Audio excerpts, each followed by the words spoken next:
In our Befriend the Trend, we take a look at the emergence of the craft beer industry in South Africa. And for that, Louis Janse van Rensburg, General Manager at Worldwide Creative, joins us in studio. First of all, let's come back, Garth, to the craft beer industry in South Africa. It's heating up. I want to take a step back. Tell me what the craft beer industry is. Well, yeah, I guess after all the doom and gloom, we get to talk about something fun, beer. And now we're celebrating Friday. We can start smiling again. Yeah, I mean, it's basically very entrepreneurial. You know, a guy who likes beer gets tired of drinking what someone today described to me as the trailer trash beer, and decides he wants to brew something a little, you know, geared more towards connoisseurs. And you know, you can essentially start in your garage with a home brewing kit, and it can develop into you know, a small business that can earn you good money every month. There are a lot of challenges though, but a very exciting thing, particularly if you're someone who enjoys the odd beer or two. I'm glad you mentioned the challenges, because you would assume against the big brands in South Africa, it's going to be very difficult to mitigate against those challenges and to create a viable business. Yeah, I mean, one of the people we quoted in our story this week made the analogy, well, one of the big craft brewers in South Africa, those that have got a commercially viable operation, probably produce 1 million litres of beer in a year. SAB does that at our road before 2 o'clock. So, I mean, that is what you're competing against. I think the thing that we've really enjoyed about the craft beer story is, I mean, you can see there's a movement happening in South Africa at the moment. It was originally something that was interesting, but it was very niche and it was kind of tucked away. Now there's a whole lot of festivals that are happening. You can see there's an awareness of it. I mean, there was one in Pirates in Greenside. There was one at the Randburg Waterfront or Brightwater Commons. There's festivals there, and you can Google it and you can actually see very, very active. So I think one of the things that we really like is that there's a movement happening here, and we can't necessarily put our thumb on it, but there's something happening that we think is very interesting. Where is this trend the biggest if we talk about the global environment? I think when we saw the US has got a big craft brewing festival coming up in October. They've got 49,000 delegates expected at 2,200 beers. I mean, that's phenomenal to us. We thought we were overwhelmed when there were 20 at the last beer festival. You know, we're a long way off that, but there's definitely movement to the Western Cape. There's definitely something happening in Gauteng.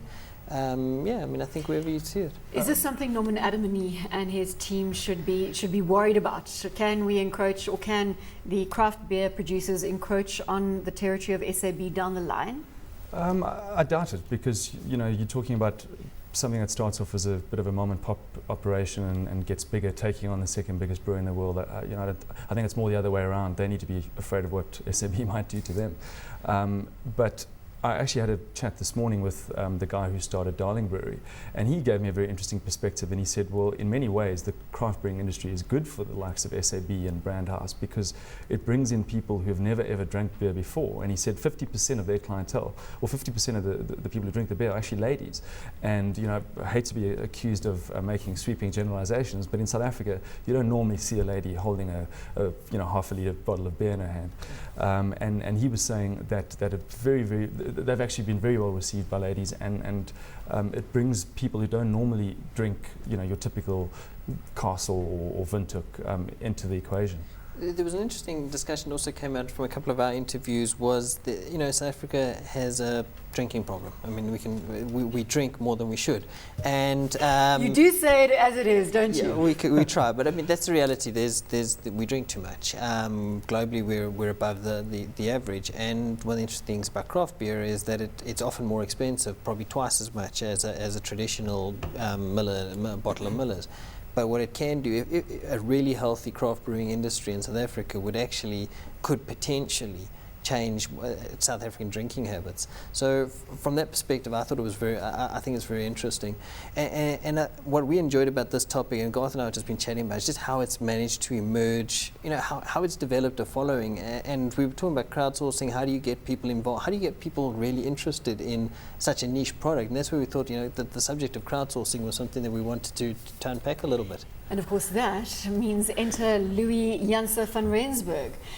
In terms of crowdsourcing, again, I'd just like to take a step back before we jump into the conversation and perhaps explain for those people who aren't familiar with the term and the trend for crowdsourcing.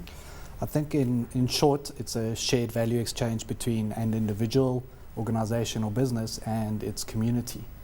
So if that business wants to leverage the power of a group of people, whether small or big, he or she can obviously approach those people and request that they provide contributions, either as tangible contributions or intangible contributions. So if a company needs to start it, I have a product, for instance, that I want to get a community involved in. Where do I go? And how do I get the platform running for myself? Well, I think first of all, it doesn't start with the platform. It starts with the cause or the purpose that you as a business has. It needs to resonate with the community. People want to contribute to that specific business or cause. I think An example?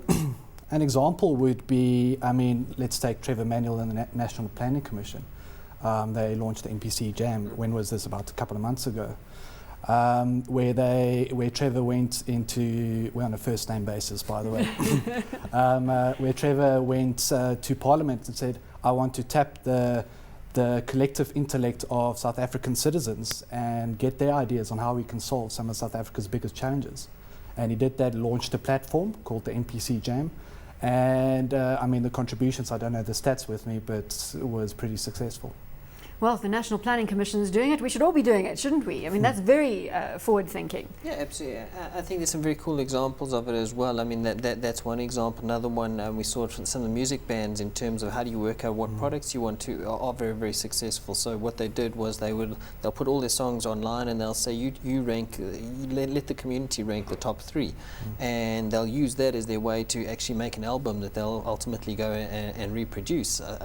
You know, there's a way to use the crowd to generate interest in your product, and I think that again there's something happening there in the crowdsourcing space. I mean, you can Google it and you'll find hundreds of websites, whether it's crowdsourcing for funding or whether it's crowdsourcing in the promise that you're going to generate all of these leads.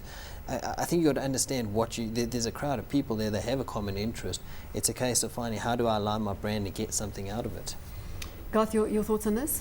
Well, I think the operative word is niche, and you know, talking about a lot of what we discussed today, the future of media, the future of advertising is, you know, traditionally I think a lot of media has been a mile wide and an inch deep, and maybe the future of media is an inch wide and a mile deep. So you target a very specific audience, but it becomes a very loyal audience, and you know, through these sort of initiatives, it's one way to drive people towards what you're producing.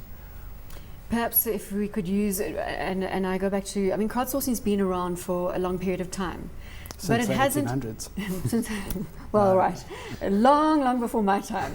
But what I'm trying to get to is that it's not a household term, whereas now Facebook and Twitter and other platforms are used regularly. You know, crowdsourcing is there and thereabouts, but it's not prevalent. Look, as marketers, we like to put tags on things, you know. I think it has been like 4 or 5 years ago that the word crowdsourcing was actually coined by one of the journalists at Wired.